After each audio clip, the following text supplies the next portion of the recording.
Olá, boa tarde a todos. Boa tarde.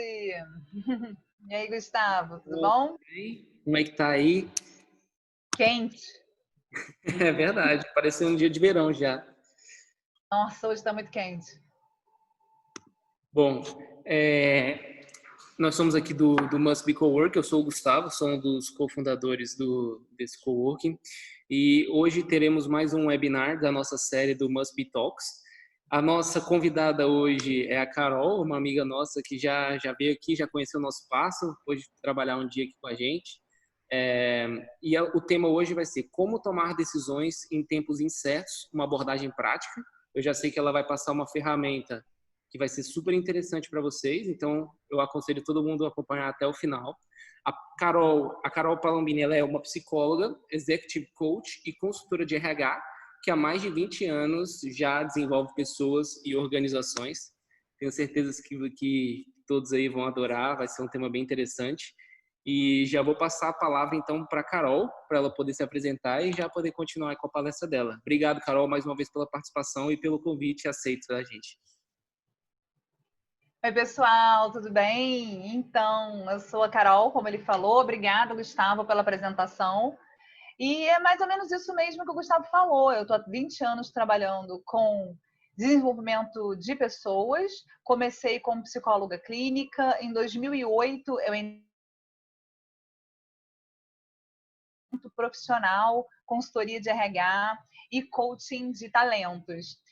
E eu achei muito bacana como surgiu essa minha relação com o Must Be, porque eles me convidaram a partir de, ficaram conhecendo o meu trabalho pelo LinkedIn, que aliás eu acho que é a grande plataforma que todo mundo me conhece. Aliás, gostaria até de saber de vocês, vocês colocarem no chat da onde vocês souberam da palestra, da onde vocês estão vindo e da onde vocês estão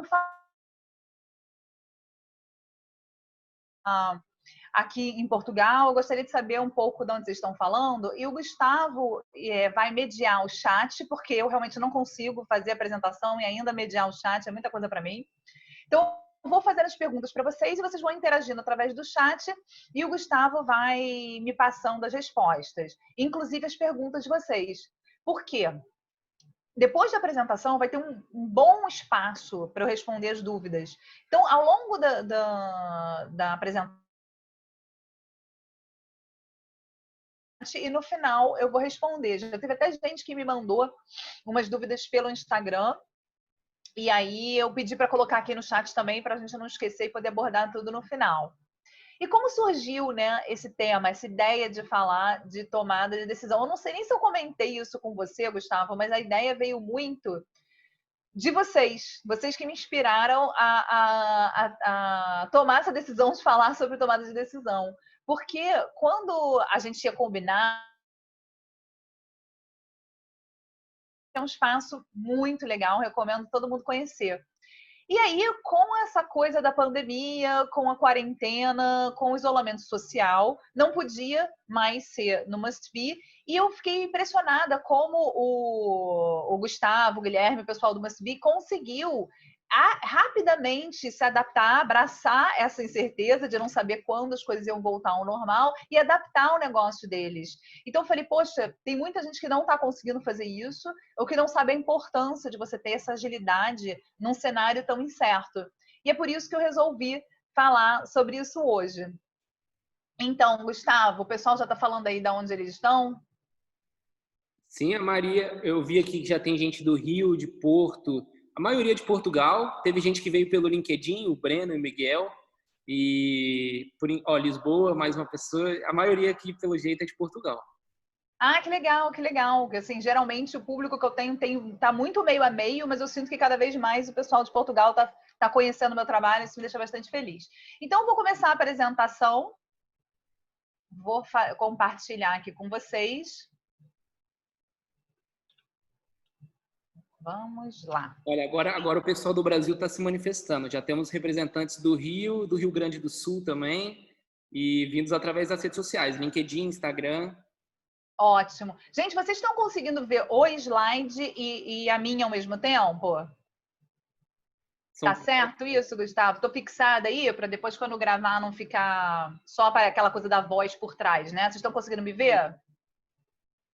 Tá perfeito, tá perfeito. Ah, então tá. Então vamos lá, gente. Então essa apresentação vai ter algumas etapas. Primeiro, eu vou falar um pouco de como se dá a tomada de decisão. Depois, apresentar que cenário é esse que eu estou falando, de incerteza. Não estou falando só de Covid, não estou falando só de pandemia, estou falando de uma realidade que veio para ficar por um bom tempo. Como se dá esse choque de paradigmas entre como a gente tomava decisão e como as decisões precisam ser tomadas agora nesse novo cenário. E, a partir disso, dá algumas soluções, inclusive dá alguns caminhos, algumas visões para vocês. Inclusive, essa técnica que eu uso muito na minha vida pessoal e já usei muito profissionalmente, inclusive assessorando os meus clientes. Então, vamos lá. Para começar a contextualizar isso, eu queria que vocês pensassem numa decisão que vocês tomaram, da qual vocês se arrependeram. Depois eu vou explicar por que uma decisão que vocês se arrependeram. Mas eu acho esse exercício importante para cada um poder entrar nessa apresentação se relacionando melhor com ela, entendendo melhor de que maneira você poderia ter feito de uma outra forma. Então, vou dar um exemplo aqui de uma cliente minha do Executive Coach. Eu vou dar o nome dela de Patrícia, porque eu também não vou ficar expondo as pessoas. Mas a Patrícia, ela me procurou porque ela tinha acabado de se tornar líder numa empresa que ela já trabalhava há muitos anos. Ela ficou muito feliz com a promoção, ficou muito lisonjeada com aquilo, mas acabou que quando ela me procurou, ela achou que foi um presente de grego.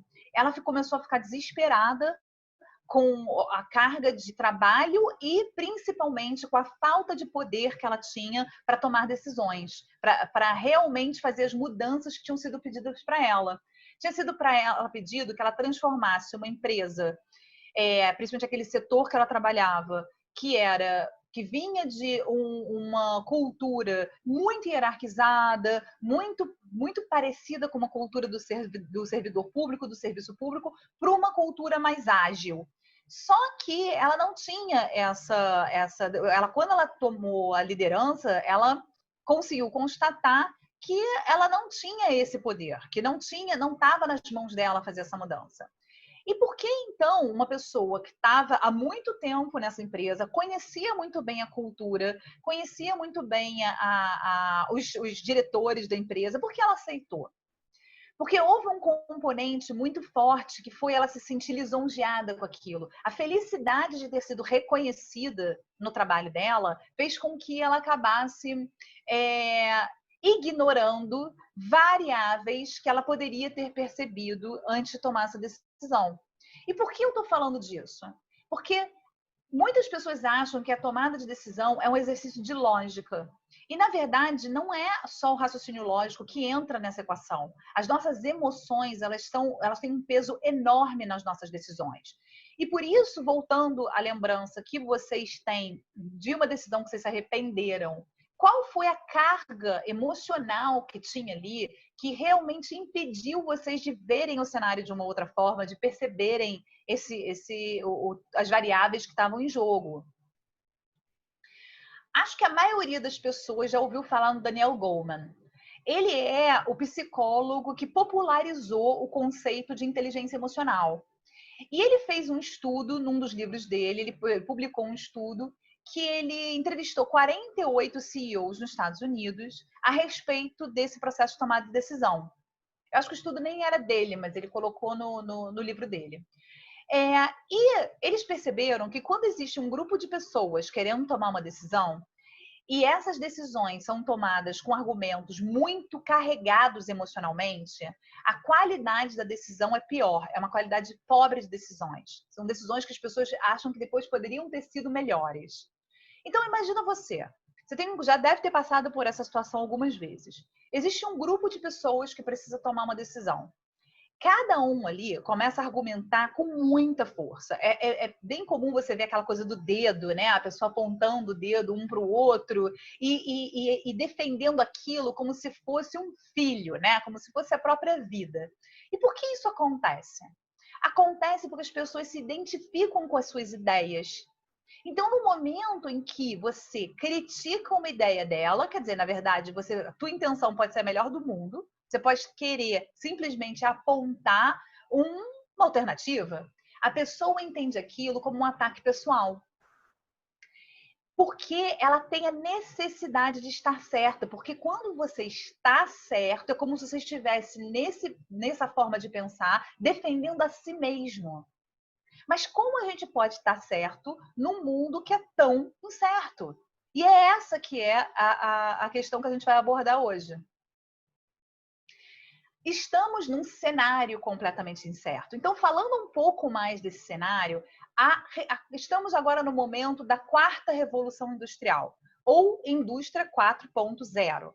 Meu objetivo aqui não é me aprofundar muito tecnicamente nas questões da quarta revolução industrial. Eu acho que todo mundo já deu para perceber como o advento, por exemplo, da inteligência artificial já mudou completamente a forma como as pessoas se relacionam, não só as relações profissionais, mas muda inclusive as experiências. Nós, por exemplo, nunca estivemos tão conectados com as pessoas em um momento de isolamento social.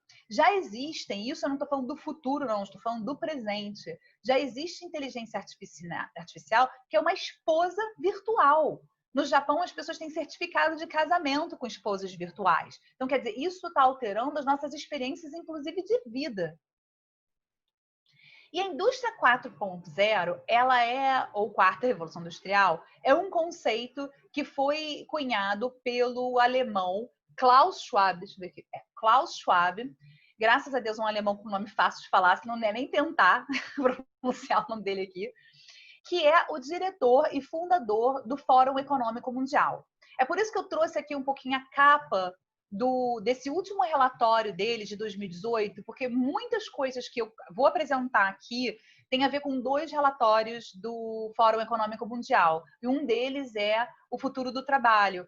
Eu recomendo muito quem estiver interessado, se aprofundar um pouco mais nesse tema, ler esse relatório. A primeira parte dele já tem os achados, né, mais importantes do relatório e ele é muito bacana. E nesse cenário, o que é importante, o que eu quero trazer aqui para vocês a respeito desse cenário? Que apenas as empresas que dominam os profundos desafios tecnológicos no trabalho e os transformam em oportunidades permanecerão relevantes e prosperarão na quarta revolução industrial. O que isso quer dizer? Ou você aproveita e você surfa essa onda, ou você vai ser derrubado por um tsunami que vem de uma hora para outra.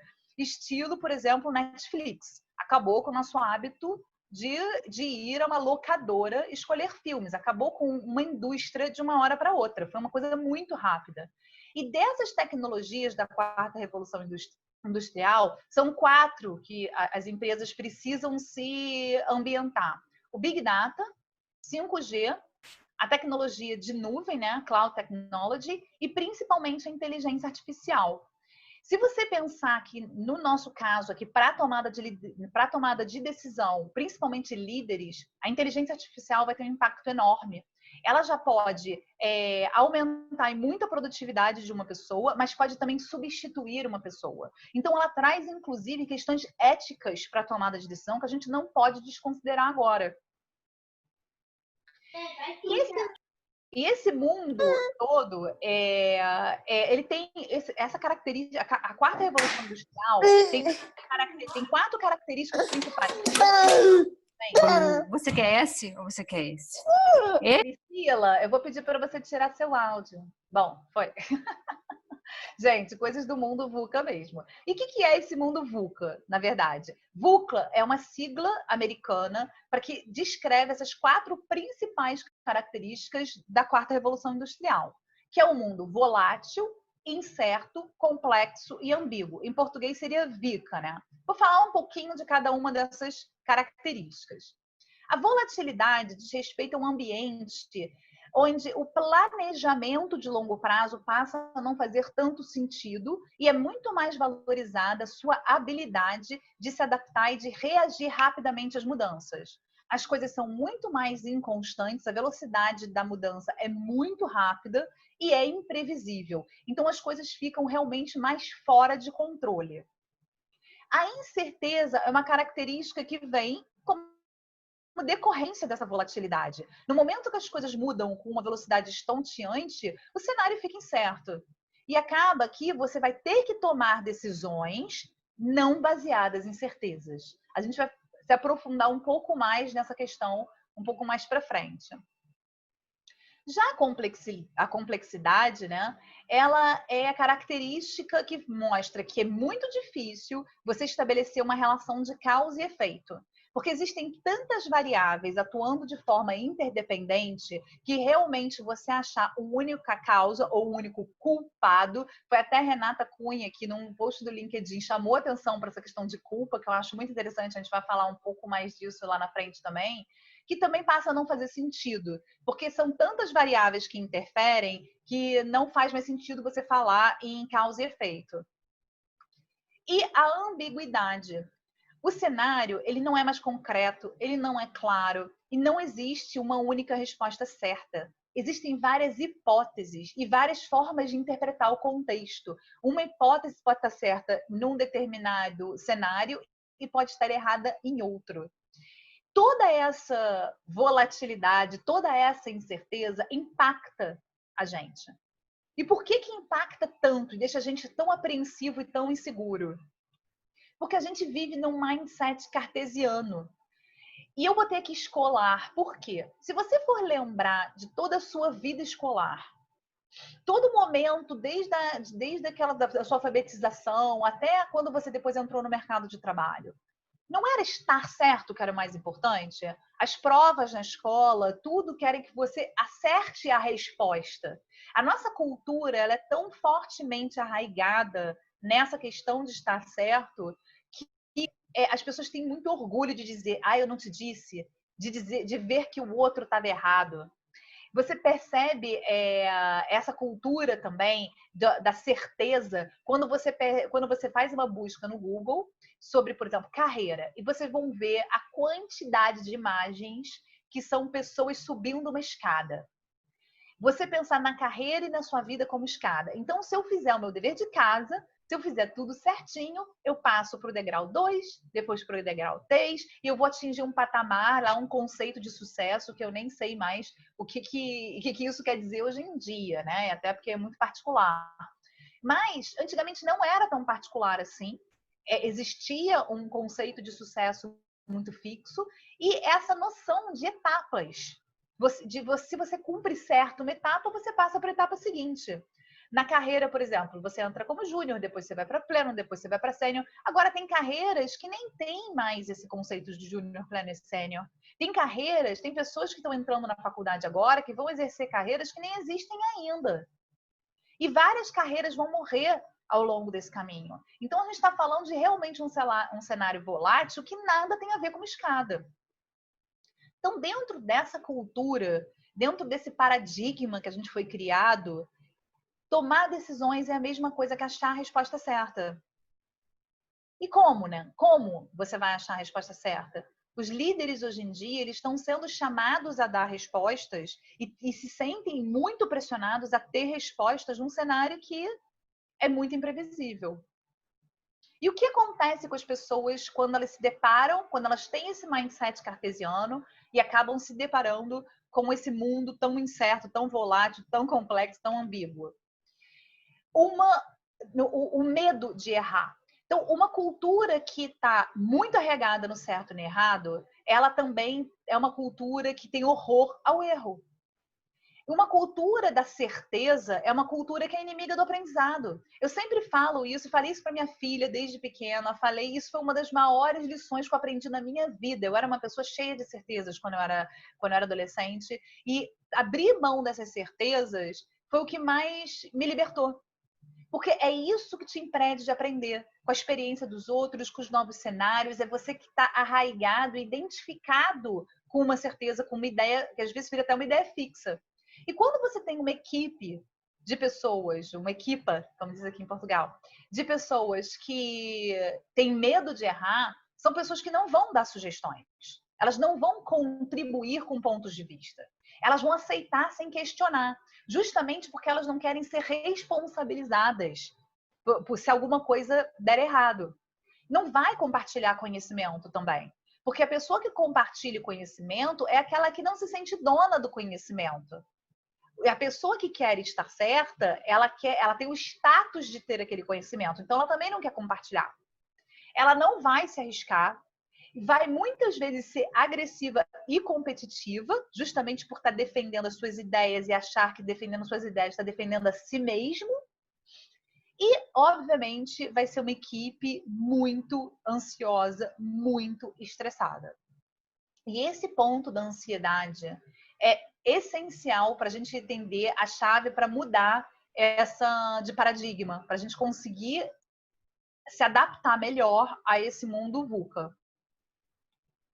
A ansiedade, ela anda de mãos dadas com o controle.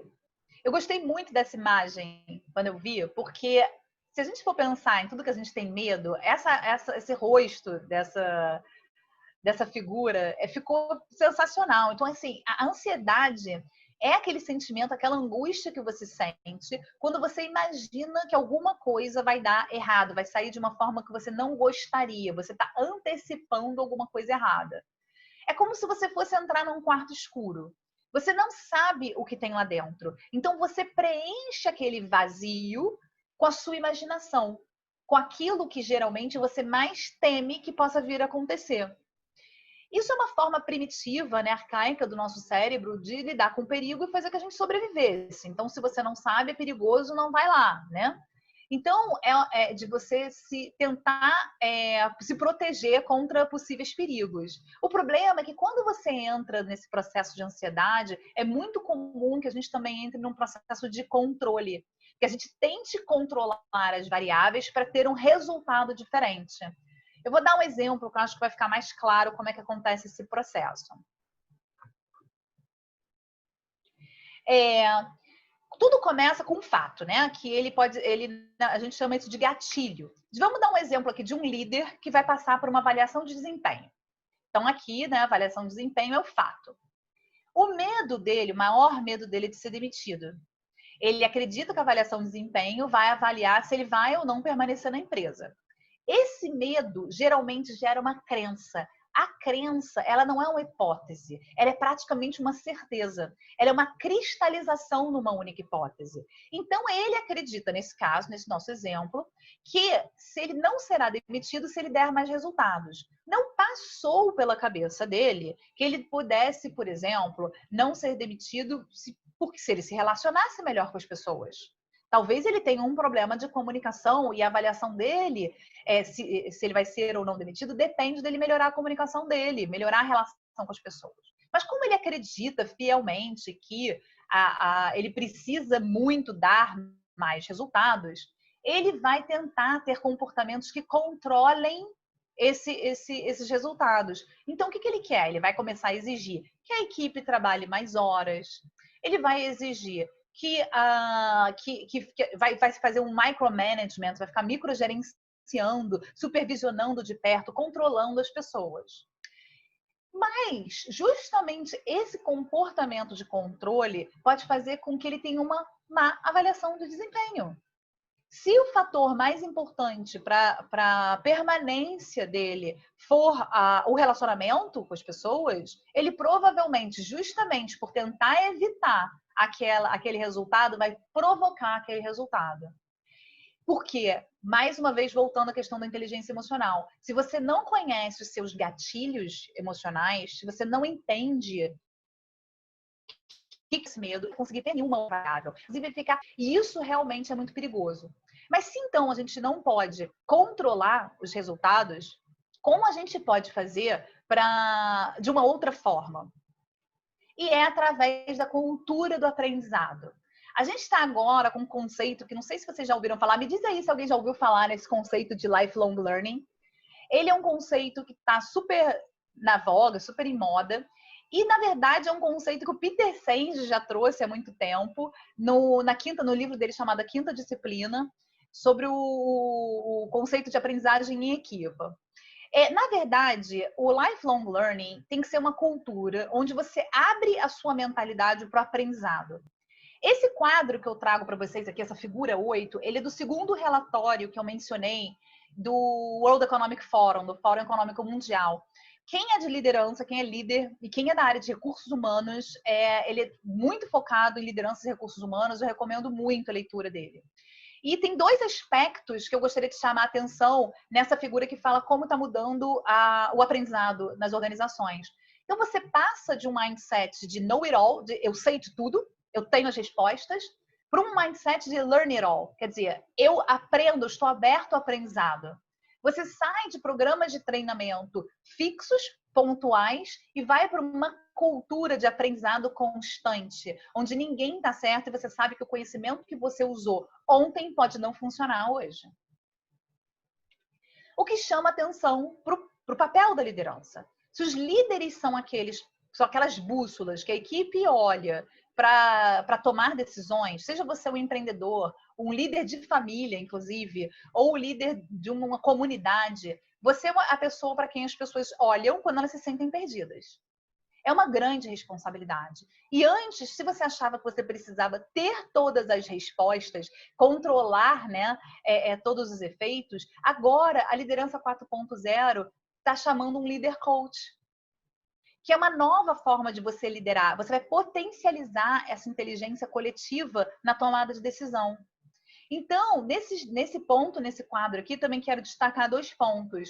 Você sai desse paradigma de comando e controle e passa por um paradigma de orquestrador e coach. Daquele que é como se fosse realmente um maestro, que entende que o resultado do seu trabalho é a composição daquela equipe. Você sai de uma inovação centralizada, não só a inovação, mas a tomada de decisão centralizada, e vai para a cocriação de inovação, de tomada de decisão, junto com a força de trabalho, junto com os times.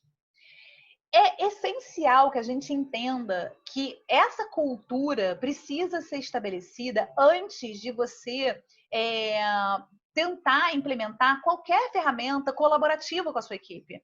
A ferramenta que eu vou apresentar agora para vocês, ela é uma ferramenta onde você vai conseguir lidar com o medo e tirar esse medo da frente para você conseguir abrir espaço na sua mente para alternativas em colaboração com a equipe. Mas se a equipe ou equipa, ela ainda está muito com medo de errar, se ainda não ficou muito claro que se trata de um brainstorming, que não existem respostas erradas, não vai funcionar. Porque aí a gente volta lá para aquele slide do medo e as pessoas não vão dar sugestão. Então, uma vez que você deixa a sua equipe confortável para fazer esse exercício, a gente então pode entrar em como vai ser o exercício. Gente, se vocês tiverem alguma dúvida até aí, vai botando no chat, tá? Que agora eu vou fazer a apresentação da ferramenta. Bom, tudo começa com foco. Geralmente um problema, uma necessidade. E aí, o seu primeiro passo é imaginar o pior cenário. É aquilo que você tem medo mesmo que aconteça. Bota por escrito. Isso aqui é muito importante. Bota por escrito. Não deixa isso na sua mente. Parte da técnica dos múltiplos cenários é botar no papel, porque quando a gente coloca alguma coisa no papel, a carga emocional diminui muito. Você, na hora de descrever em palavras algo que você esteja imaginando, aquilo perde a força de te cegar, por exemplo, de te impactar com tanta força. Aí você vai botar as terríveis consequências. Você vai listar tudo de terrível que pode acontecer se aquele cenário vier a se realizar. Já nessa etapa, vários clientes meus e eu mesma, às vezes a gente já percebe que você estava criando um bicho de 7 cabeças, que o negócio não era tão ruim assim e que, na verdade, aquilo nem é tão provável que venha acontecer. Mas pode ser que não. Esse pior cenário pode vir a acontecer, ele pode ser real. Então, a gente tem que colocar ele no papel. Para cada terrível consequência, você vai listar ações para minimizar os impactos. Tá, tudo bem, isso pode acontecer. Então, se isso vier a acontecer, o que eu vou fazer para minimizar os impactos negativos para minha empresa, para as pessoas envolvidas, para mim mesmo, para minha família?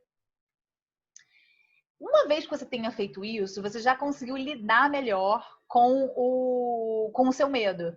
Já conseguiu tirar aquilo da frente, já está mais aberto para ouvir outros cenários, outras possibilidades. E aí, coletivamente, junto com a sua equipe, você cria mais 4 cenários, listando também os impactos positivos e os impactos negativos. E para cada ação que você listar, você vai minimizar aquela, vai listar como minimizar os impactos negativos e como potencializar os impactos positivos. Essa parte do cenário do medo, você pode não colocar ele a princípio, já trazer isso para a equipe e ver se isso também surge da equipe, ou pode ser a sua colaboração naquele momento também. E aí, você, depois que já listou tudo de negativo do seu medo, você já está pronto também para ver os aspectos positivos. Eu vou dar um exemplo que eu acho que vai ficar mais claro como funciona. Vamos esperar entrar aqui. Enquanto isso, podem mandando perguntas, pessoal. Tá tudo bem por aí? Eu usei aqui um mapa mental, tá? Eu acho uma ferramenta muito bacana. Vocês podem usar outras ferramentas para fazer esse exercício, mas eu acho bacana porque ele é online, inclusive. Você pode fazer isso colaborativamente com a sua equipe, né? À distância, então você não precisa nem quebrar isolamento social se você ainda tiver em isolamento social. Então, e eu curto muito, eu acho uma barata esse software. Então, vamos lá. Carol, aqui, oi. Carol, não entrou a tela do mapa, não. Acho que você tem que fazer o share dela de novo. Eu tenho que fazer o share de novo. Eu acho que sim, porque ele fica só no arquivo que você fez share. No primeiro. É verdade. Entrou agora? Entrou. Ai, obrigada, Renata. Ai, que bom, gente, que alguém me avisou. Então, vamos lá. Então, tá. O cenário aqui, então, Mind Map, o cenário aqui é de redução de custos, tá? Vou mostrar, então, a técnica dos múltiplos cenários usando o Mind Map, o mapa mental, um software aqui é o MindMeister, mas existem vários softwares que vocês podem trabalhar com eles à distância com a equipe de vocês. O exemplo aqui é um líder recebeu a missão de reduzir custos. Eu acho que é uma coisa muito comum no cenário que a gente está vivendo de incerteza, no cenário de fechamento de várias empresas. Então, eu acho que o medo principal, que pelo menos que eu teria, eu acho que seria de demitir pessoas. Então, para esse medo, vamos listar os impactos positivos com a bandeirinha verde, os impactos negativos com a bandeira vermelha. Então, por exemplo, o impacto positivo seria que eu poderia ter um corte de custos de X, né, e fazer um aumento no faturamento. E isso poderia me levar a como é que eu potencializo, né, essa consequência. Eu poderia investir, por exemplo, em automação, em sistemas de informação, inteligência artificial, em 5G, em Big Data, alguma coisa assim. Mas vai ter um impacto muito forte na vida das pessoas demitidas. Como eu posso minimizar isso? Por exemplo, eu posso contratar um programa de outsourcing. Ou eu mesmo posso escrever recomendações no LinkedIn dessa pessoa para que ela possa ter muito mais chances de se recolocar. Se vocês pensarem em outras consequências, outros impactos, podem botando aí também. O clima negativo e de medo na empresa, né? Você demitiu um monte de gente, aqueles que ficaram, pode ficar um climão, uma coisa horrível. Como você minimiza isso? Eu posso dar garantia de estabilidade? Eu posso fazer um programa de valorização dessas pessoas? O que vocês fariam nesse caso? Vai ter uma redução de capacidade de reação no pós-crise. No momento que abrir, eu vou ter poucas pessoas. Como eu vou reagir? Eu posso recontratar, né? Então, aquelas pessoas já poderiam sair sabendo que a primeira retorno, eu ia preferi-las para recontratar, ou manter um pool de talentos num banco de currículos, por exemplo. Então tá, me livrei do meu medo, eu já percebi que tem como eu diminuir esse impacto, então eu estou pronto para ouvir outras opiniões. Então eu levo para a equipe, isso aqui ficaria muito maior, acho que para exemplo, não preciso dar tantos exemplos, vou só passar por mais 2. Por exemplo, eu posso abrir mão do escritório. Coisas positivas e coisas negativas. Eu posso ter um corte imediato de custos, provavelmente vai ser menor do que o corte da demissão, mas eu também posso botar esse dinheiro em automação, sistemas de informação. Eu posso, uma vez que eu não tenho um escritório, eu posso fazer contratações não geográficas. Quer dizer, não importa onde as pessoas estão, elas podem trabalhar para mim, eu posso ter vários talentos. E isso vai trazer uma real vantagem de ter uma maior facilidade em encontrar talentos, inclusive até com custos mais baixos. Mas tem um impacto negativo da redução do sentimento de pertencimento, né? As pessoas, quando elas não estão juntas, isso tem um risco disso acontecer. Você pode minimizar com reuniões periódicas online, com mais eventos presenciais, com o uso de coworking, por exemplo. Eu ouvi uma empresa muito bacana que eles só trabalham à distância e eles estavam espalhados nos Estados Unidos. Cada um deles tinha, cada cidade tinha um grupo de pessoas. Então eles tinham, não era qualquer cidade que contratava, porque eles queriam ter pelo menos 4 pessoas na mesma cidade para aquelas pessoas poderem se encontrar presencialmente. Então, acho que isso também é um bom uso do coworking hoje em dia como uma saída para essa redução do sentimento de não pertencimento quando você está trabalhando à distância. Campanhas de endomarketing online funcionam super bem quando elas são realmente focadas para pessoas que trabalham à distância, melhorando a comunicação, por exemplo, botando mais tom emocional nas comunicações. E você pode reduzir, eu vou ter que reduzir a supervisão, né? Se eu tinha uma pessoa ali do meu lado, não vou ter mais. Eu não vou perceber, por exemplo, quando ela está indo por um caminho que não tinha sido o que a gente tinha combinado. Então, você pode implantar mais KPIs, fazer reuniões periódicas com uma frequência menor e até fazer premiações por desempenho. O último cenário aqui, só para ilustrar, seria renegociar com os fornecedores. Provavelmente o corte de custo seria ainda menor, mas você teria um corte de custo ainda menor, mas ainda teria um corte de custo. Você poderia conhecer novos fornecedores, te dá uma maior liberdade de negociação, potencializa a tua liberdade de negociação. Você poderia ter um risco de redução da qualidade que você pode minimizar, por exemplo, lançando uma linha mais econômica de produtos. E você poderia ter que ficar preso num contrato de longo prazo por causa de um novo fornecedor, né, para renegociar, talvez ele exija isso. E aí você pode minimizar o impacto disso com cláusulas, por exemplo, de qualidade e prazo.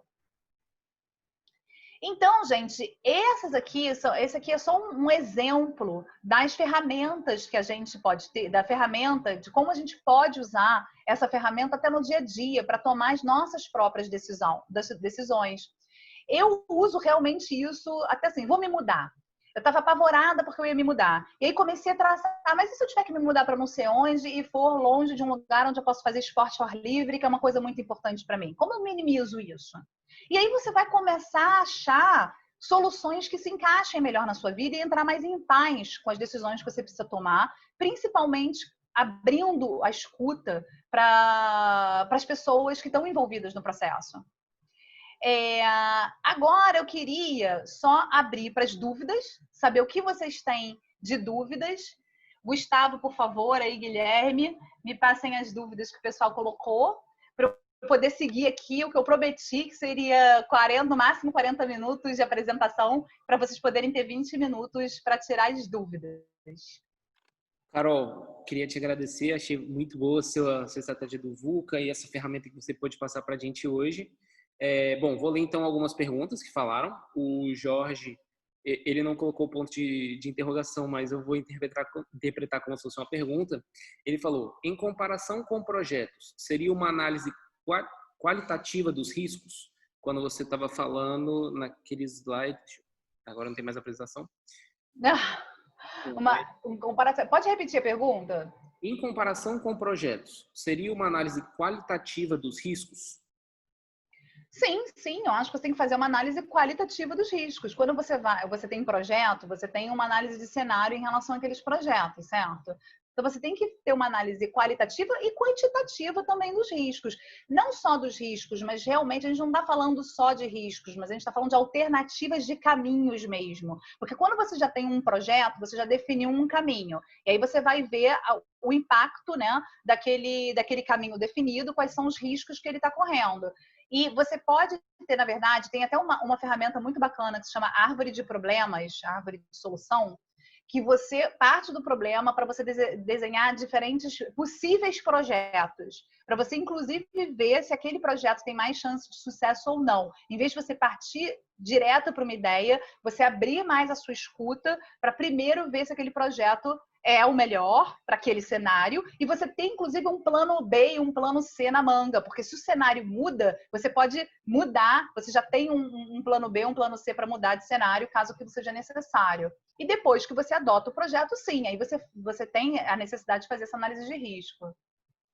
Bom, então, obrigado pela resposta. Eu acho que nós nos encontramos mais ou menos nesse momento também de tomar decisões e o risco sempre é muito elevado depois de um período pós-Covid.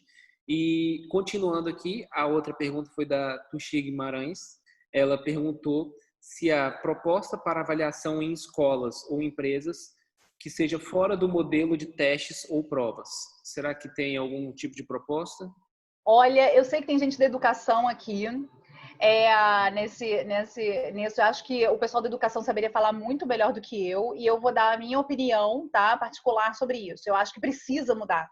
Eu acho que esse paradigma precisa mudar dentro das escolas urgentemente, porque é lá onde está a base. E não adianta você incentivar um pensamento crítico, você fazer avaliações, por exemplo, você deu sua contribuição, nota 10 que você deu sua contribuição, conseguiu argumentar ela bem. Isso é muito raro de se ver ainda. E aí depois tem toda a questão do vestibular, dos exames nacionais, e aí parece que mesmo em escolas que têm uma abertura maior para o pensamento crítico, vão chegando mais perto desses exames e vão ficando cada vez mais cartesianas, voltando para esse esquema de certo e de errado.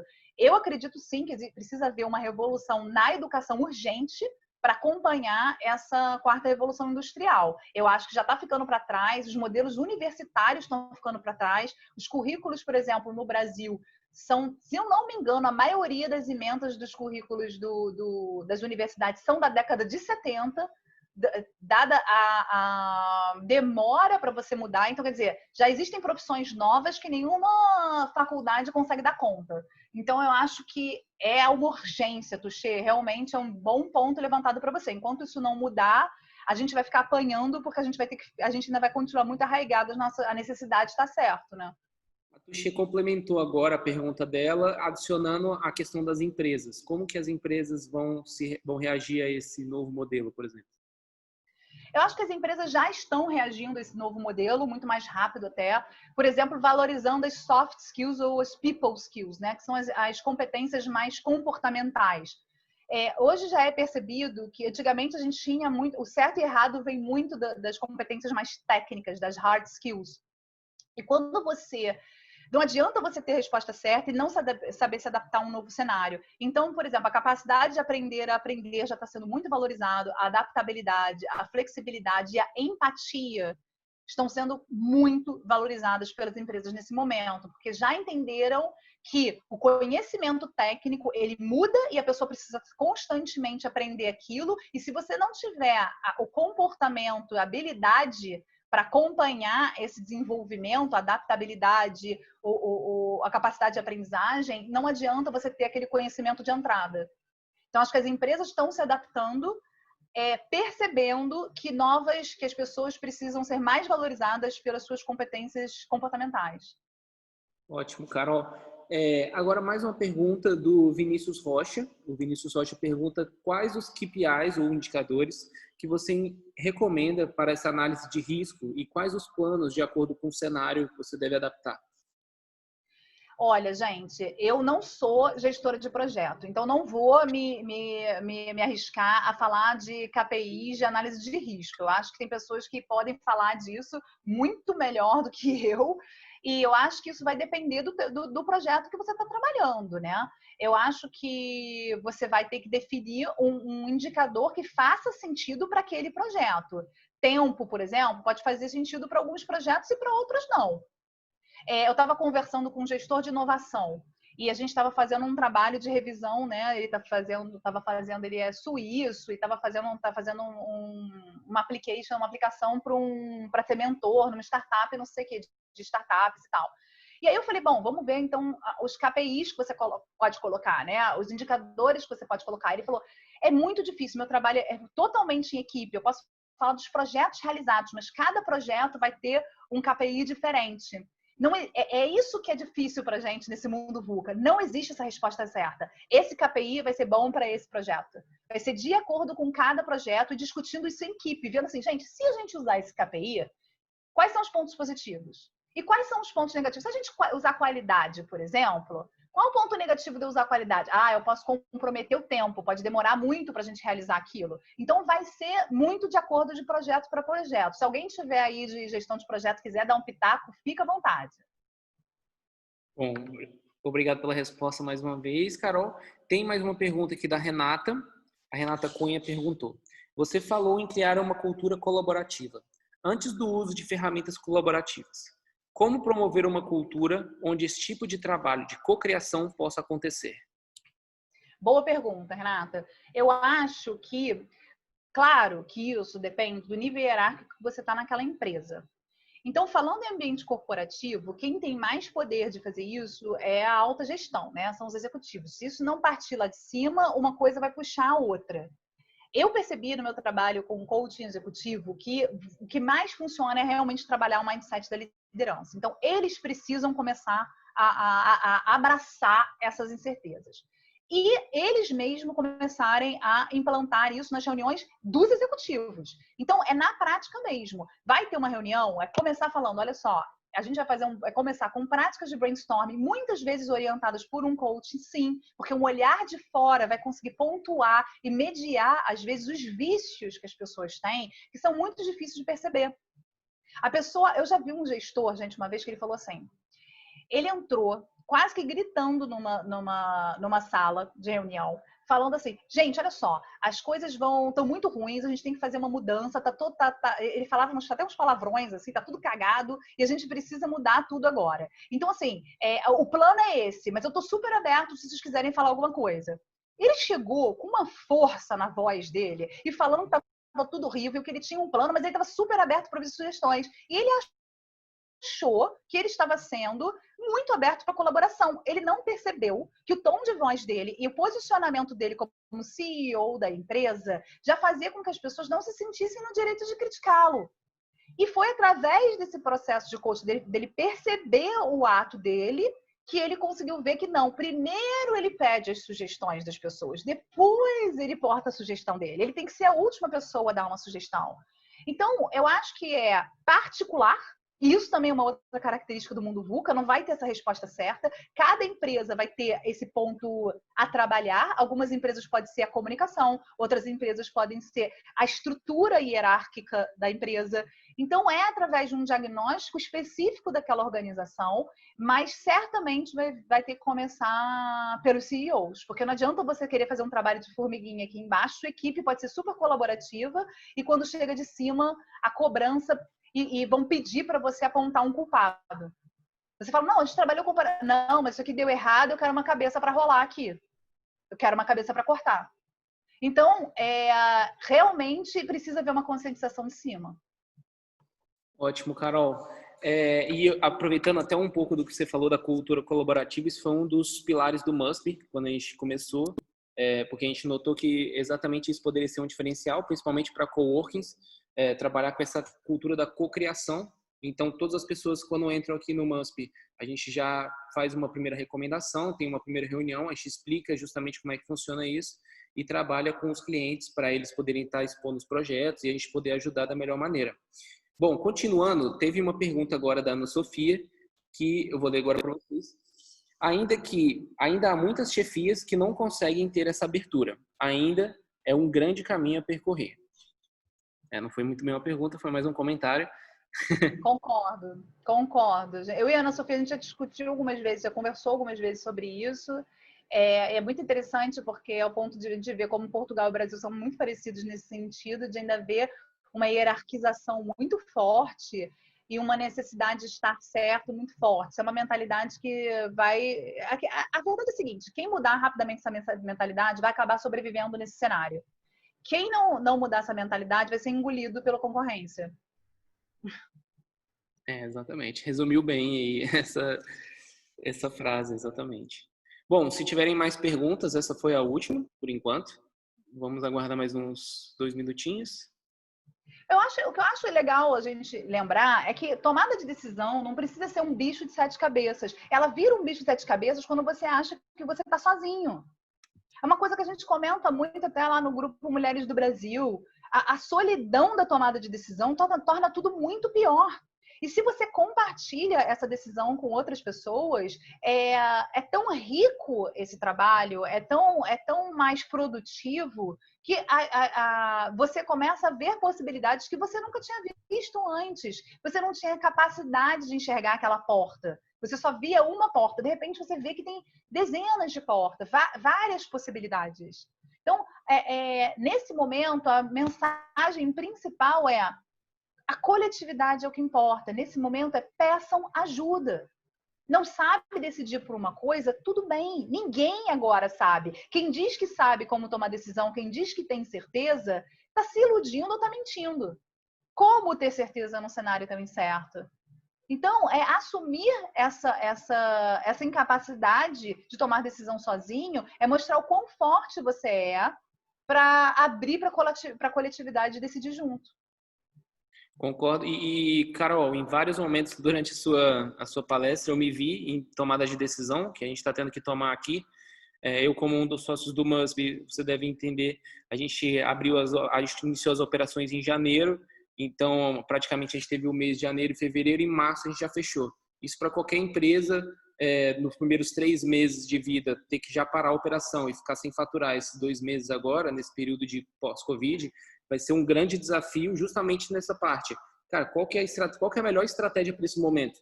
E esse webinar surgiu dessa ideia. Vamos tentar se reinventar, vamos para o online, trazer novas possibilidades e começar a procurar novas estratégias que possam ser um pouco diferentes do que o pessoal já está habituado na parte tradicional. Bom, vamos ver aqui. Eu acho que teve mais uma pergunta. Teve aqui, eu vou ler agora, do Breno Pimentel. Ele disse que é muito complicado, pois o tipo de liderança, pelo exemplo, traz a figura de uma pessoa ser o caminho a ser seguido numa companhia. Com a dificuldade de se materializar todo o VUCA, a posição de gestor de decisões parece ser algo mais difícil hoje do que antes. Vou deixar você comentar agora, Carol. Certamente é mais difícil. Certamente é mais difícil. Porque antes você era o detentor do conhecimento. E agora você não é mais o detentor do conhecimento. Mas você continua sendo um modelo. Seguir um modelo não é necessariamente fazer as coisas como aquela pessoa fazia. Se o seu modelo é de uma pessoa que abre a discussão para o grupo, você vai seguir o modelo e vai abrir a discussão para o seu grupo. Então, você virou gerente, você tem um diretor que está sempre fazendo reuniões com gerentes e discutindo coletivamente as possibilidades. Você vai fazer isso com seus analistas, vai fazer isso com a sua equipe também. Então, eu acho que é difícil num primeiro momento, porque a gente está ainda com a cabeça muito presa em estar certo. E quando você abre mão disso, eu já conheço pessoas que trabalham dessa forma, isso não é uma utopia, isso já é real, isso existe. Tem muitas empresas que já trabalham nesse formato. Você vê que as pessoas tendem a reproduzir isso. Líderes continuarão a serem modelos. A questão é que modelo você quer ser. Boa, Carol. Chegaram mais perguntas agora. O Heitor Fox, ele fez uma pergunta no qual ele diz: Carol, entende que a tomada de decisão é sempre um processo racional ou entende que muito se passa nessa área do inconsciente e que muitas vezes não se explica dessa forma tão racional? Com certeza o inconsciente tem um papel fortíssimo. Lá no começo eu falei do impacto das nossas emoções. E tem sim um impacto inconsciente muito forte, gente. A decisão não é puramente racional. Tem pessoas que conseguem ser mais racionais e pessoas que conseguem ser completamente irracionais na tomada de decisão. E isso torna mais importante ainda que seja coletiva. Que você tenha pessoas que consigam olhar para você e te mostrar que você outros pontos de vista, ou mostrar que você está carregando questões suas. É muito difícil o ser humano é complexo. Aquilo que eu falei da complexidade das variáveis, existem tantas variáveis: o seu histórico de vida, a cultura que você nasceu, o seu gênero, os pais que você teve, a educação que você teve, tudo isso vai influenciar na sua tomada de decisão.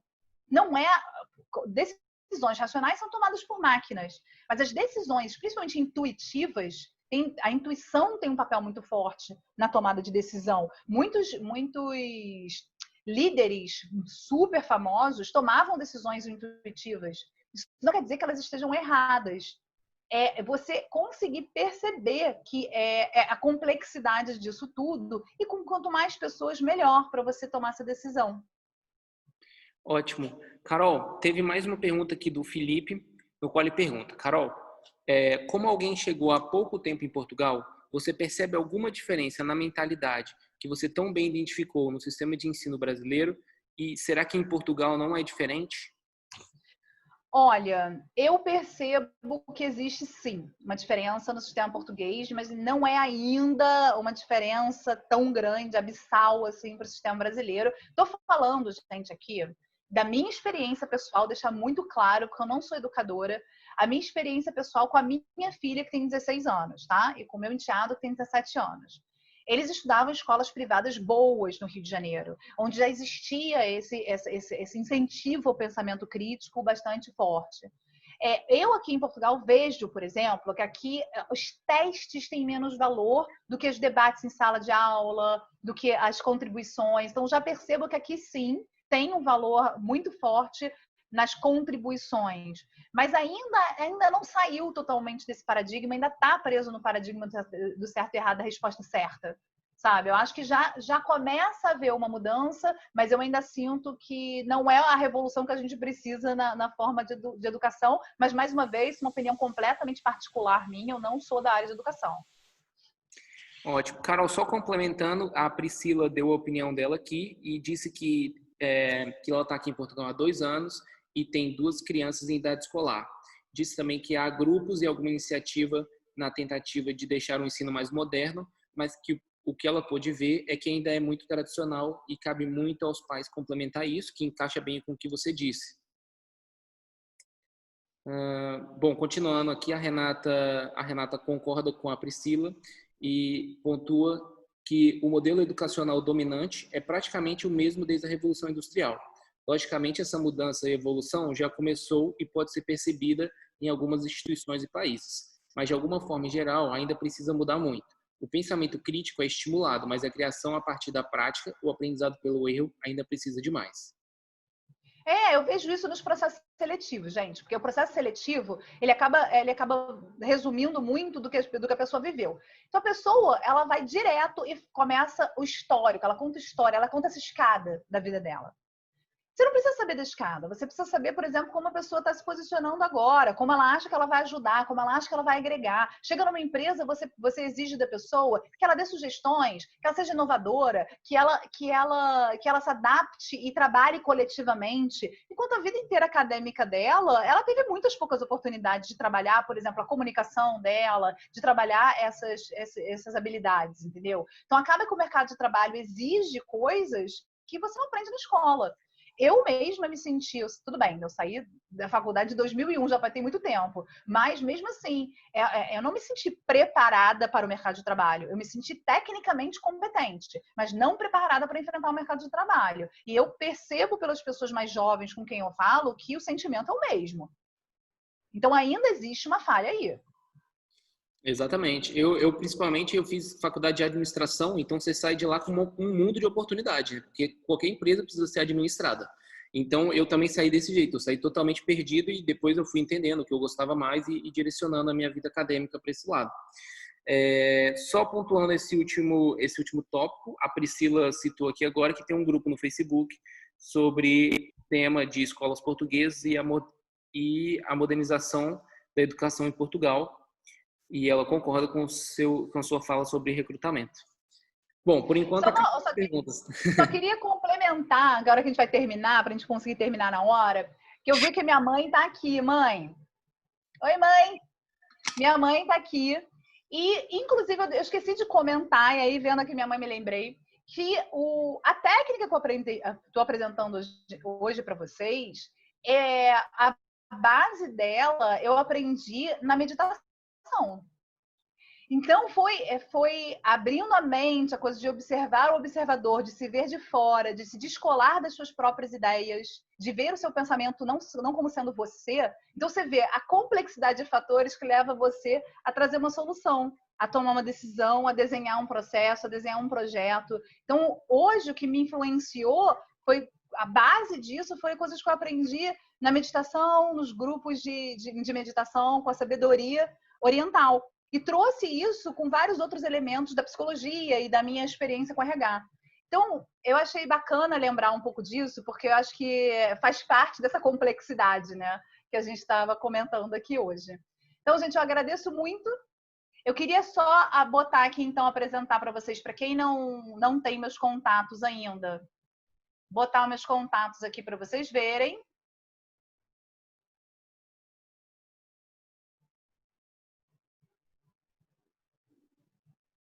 Então, se alguém quiser conversar comigo, falar, aqui estão os meus contatos. Acredito que o Guilherme, né, e o Gustavo vão, né, Gustavo, vocês vão disponibilizar a apresentação para quem se inscreveu? Isso, tá? A gente está gravando aqui a apresentação, depois a gente vai mandar um e-mail no final. Quem tiver interesse pode entrar em contato com a gente também, que a gente vai fazer um envio desse material. Gente, agradeço muito a participação de todo mundo e deixo agora, então, vocês com o Gustavo. Muito obrigado, Gustavo e Guilherme, pelo convite. Foi um prazer estar aqui com vocês. Carol, mais uma vez, obrigado. A sua apresentação foi excelente. Gostamos muito da sua presença. Já conhecemos o seu trabalho. Tinha certeza que ia ser um sucesso. E aproveito para convidar todos aqui que participaram até o final, que tiveram presença no nosso webinar agora, no Must Be Talks, a conhecerem o nosso espaço de coworking. Nós estamos na Avenida Marquês de Tomar 92C, aqui em Lisboa, perto do Campo Pequeno. E eu aproveito também para todos que tiverem interesse, a gente está oferecendo um vale de uma semana grátis em nosso espaço, para vocês poderem trabalhar aqui com a gente, conhecerem um pouco mais da nossa comunidade, saberem como estamos trabalhando essa parte da co-criação, que foi muito falado hoje. Inclusive, o nosso slogan é The Marketplace for Co-Creators, então a gente está muito bem alinhado com tudo que foi conversado hoje. Estamos aqui para ajudar vocês a desenvolverem melhor o projeto, principalmente na parte estratégica, e utilizando o marketing digital como uma ferramenta de crescer e alavancar a empresa de vocês. Tá bom? E então eu agradeço mais uma vez a Carol aqui pela participação. Foi excelente, Carol, obrigada pela disponibilidade também. E gostaria de agradecer também a todos que participaram, que chegaram até aqui com a gente. Foi muito relevante. Na semana que vem já vamos ter novamente um webinar. Estamos trazendo já vários temas. Vamos disponibilizar tudo isso através das nossas redes sociais, Instagram, Facebook e LinkedIn, principalmente o LinkedIn, onde a Carol já tem uma audiência legal. A gente está lançando artigos toda semana e interagindo com todo mundo lá que tiver interesse.